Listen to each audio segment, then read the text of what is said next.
എല്ലാവർക്കും സുൽഫത്ത് ഗ്രീൻ ഡയറിയിലേക്ക് സ്വാഗതം. ഇതാണ് ഇലമുളച്ചി. അപ്പൊ ഇലകളിൽ നിന്നിട്ട് തൈകൾ ഉണ്ടാവുന്നത് കൊണ്ടിട്ടാണ് ഈ ഇലമുളച്ചി എന്നുള്ള പേരുള്ളത്. കണ്ട, ഇതേപോലെ ഇലകളിൽ നിന്നിട്ടാണ് തൈ വന്നത്. നമ്മിപ്പോ ഒരു ഇല ഇങ്ങനെ കിടത്തിയിട്ട് കഴിഞ്ഞാൽ ഇഷ്ടം പോലെ തൈക്കള് ഇങ്ങനെ സൈഡിൽ നിന്നൊക്കെ വന്നുകൊണ്ടിരിക്കും. വെറുതെ നമ്മ ഇല ഒടിച്ചിട്ട് കഴിഞ്ഞാലും തൈക്കള് വരും. അപ്പൊ ഇത് പ്രധാനമായിട്ടും മൂത്രത്തിലെയും വൃക്കയിലെയൊക്കെ കല്ലിനെയൊക്കെ അലിയിച്ച് കഴിയാനുള്ള കഴിവ് ഈ ഇലകൾക്ക് ഉണ്ട്. ഒരുപാട് പേർക്കാണ് റിസൾട്ട് ഉള്ളത്. എൻ്റെ കയ്യിൽ നിന്ന് ഒരുപാട് പേരാണ് ഇതിൻ്റെ ഇല മേടിച്ച് കഴിച്ചിട്ടുള്ളത്. പിന്നെ ഡോക്ടേഴ്സ് ഒക്കെ പറഞ്ഞിട്ട് ഒരുപാട് പേര് ഇപ്പോഴും ഇലകളും തൈകളൊക്കെ മേടിക്കുന്നുണ്ട്.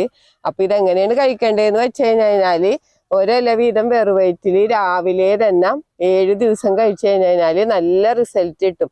അതുകൂടാതെ സന്ധികളിൽ വരുന്ന വീക്കത്തിനും വേദനകൾക്കും ഇലമുളച്ചിയുടെ ഇലയും മഞ്ഞളും ഉപ്പും ചേർത്തൊക്കെ അരച്ച് പുരട്ടണത് നല്ലതാണ്. അതുകൂടാതെ ശരീരത്തിൽ ഉണ്ടാവുന്ന കുരുക്കള് പൊട്ടിക്കാനും ഇലമുളച്ചിയുടെ ഇല അരച്ച് പുരട്ടണത് നല്ലതാണ്. അരിമ്പാറയൊക്കെ ഉള്ളവര് ഇലമുളച്ചിയുടെ ഇല ഉപ്പ് ചേർത്ത് അരച്ച് പുരട്ടിയാൽ നല്ല റിസൾട്ട് കിട്ടും. കൂടാതെ ഇലമുളച്ചി വീടിന് മുന്നിൽ കെട്ടി തൂക്കിയാൽ കൊതുകളുടെ ശല്യം ഒക്കെ കുറവായിരിക്കുള്ളൂ. അപ്പൊ ഒരുപാട് ഗുണങ്ങളുള്ള ഒരു ചെടിയാണ് ഇലമുളച്ചി. ഇലമുളച്ചി 2 തരത്തിലുള്ള ഇലമുളച്ചി ഉണ്ട് കേട്ടോ.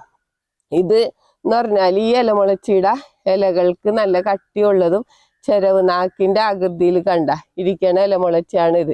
അപ്പൊ ഇതിന് കട്ടി കൂടുതലും പിന്നെ ഒരു വെള്ള ഒരു പൊടി പോലെ കണ്ടില്ലേ, ആ ഇലമുളച്ചാണ് ഇത്.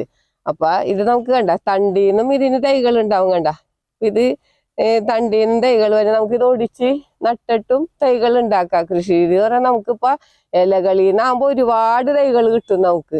പിന്നെ തണ്ട് മുറിച്ച് നട്ടും നമുക്ക് തൈകൾ ഉണ്ടാക്കാം. നമുക്ക് പ്രത്യേകിച്ച് പരിചരണങ്ങളൊന്നും വേണ്ട. നമുക്ക് ഇതേപോലെ ചെടിച്ചട്ടിയിലൊക്കെ വളർത്താം. പിന്നെ നമുക്ക് താഴെയൊക്കെ വളർത്താം. താഴെ വളർത്തുമ്പോന്ന് വെച്ചാൽ ഇല വീഴണോടത്ത് ഇതിന്റെ തൈകൾ മുളച്ച് ഒരുപാട് തൈകൾ ഉണ്ടായി കിട്ടും. ഞാനിപ്പോ കാണിച്ചു തരാം. ഞാൻ വേറെ സ്ഥലത്ത് ഇങ്ങനെ ഒരു ഇല മുളച്ചാ നട്ടത്. പക്ഷെ ഇഷ്ടം പോലെ തൈകളാണ്. കാരണം ഈ ഇല മണ്ണിൽ മുട്ടിക്കഴിഞ്ഞു കഴിഞ്ഞാൽ ഇഷ്ടം പോലെ തൈകൾ ഇങ്ങനെ മുളച്ചുകൊണ്ടേ ഇരിക്കും.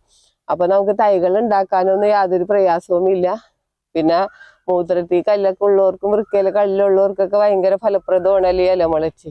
അപ്പൊ ഇതൊരു വേറൊരു തരം ഇലമുളച്ചിയാണ്. കണ്ട, അപ്പൊ ഇതിന്റെ ഇലകൾക്ക് ഇത്തിരി വ്യത്യാസം ഉണ്ട് കേട്ടോ. ഇതിന്റെ ഇലകള് കണ്ട, മറ്റേതെന്ന് പറഞ്ഞാൽ ഒരു ചെരവ് നാക്ക് പോലെ ഇരിക്കുന്ന ഇലകളാണ്. പിന്നെ ഇതിനൊരു ഇലയുടെ നെറ്റിന് ഒരു വയലറ്റ് കളറൊക്കെയാണ്.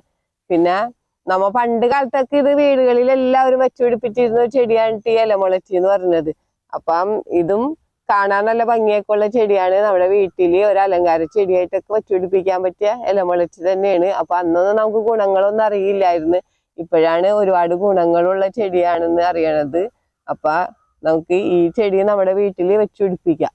അപ്പൊ 2 ഇലമുളച്ചി നമുക്ക് കിഡ്നി സ്റ്റോണിന് ഉപയോഗിക്കാം. ഈ ഇലമുളച്ചി കുറച്ച് കിട്ടാൻ റയറായിട്ടുള്ള ഇലമുളച്ചി ആയിരിക്കുള്ളൂ. ഈ ഇലമുളച്ചി ചിലപ്പോ മിക്ക ആളുകളും കണ്ടിട്ട് തന്നെ ഉണ്ടാവൂല. ഈ ഇലമുളച്ചി നല്ല ഒരു അലങ്കാര ചെടിയായിട്ട് നമുക്ക് നട്ടു വളർത്താൻ പറ്റിയ ഒരു ഇലമുളച്ചി കൂടിയാണ്.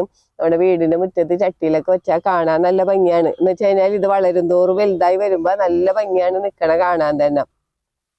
അപ്പൊ നമ്മുടെ നാട്ടിൽ നിന്ന് അന്യം നിന്ന് പോയിക്കൊണ്ടിരിക്കുന്ന ഒരു ചെടിയാണ് ഇലമുളച്ചി എന്നൊക്കെ പറഞ്ഞു കഴിഞ്ഞാല്. പണ്ട് കാലങ്ങളിൽ എല്ലാ വീടിന്റെ മുറ്റത്തുണ്ടായിരുന്ന ഇലമുളച്ചിയൊക്കെ ഇന്നിപ്പോ അന്യം നിന്ന് പോയിക്കൊണ്ടിരിക്കണേണ്. പിന്നെ നമുക്കൊക്കെ ഇന്ന് കൊതുകിന്റെ ശല്യമുള്ള, അപ്പൊ കൊതുക് ശല്യത്തിനൊക്കെ ഏറ്റവും നല്ലതാണ്. അപ്പൊ നമ്മുടെ വീട്ടിന്റെ മുമ്പില് ചട്ടിയില് ഒക്കെ വെച്ചുപിടിപ്പിക്കണ നല്ലതാണ്.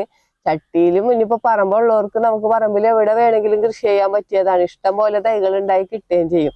അപ്പൊ എല്ലാവരും ഇലമുളച്ചിയുടെ തൈകളൊക്കെ മേടിച്ച് നടണം. ഈ വീഡിയോ പറ്റി എന്തെങ്കിലും അഭിപ്രായങ്ങളോ സംശയങ്ങളോ ഉണ്ടെങ്കിൽ വീഡിയോക്ക് താഴെ കമന്റ് ചെയ്യുക. വീഡിയോ ഇഷ്ടപ്പെട്ടാൽ ലൈക്ക് ചെയ്യുക. വീഡിയോ ഇഷ്ടപ്പെട്ടാൽ ഷെയർ ചെയ്യുക.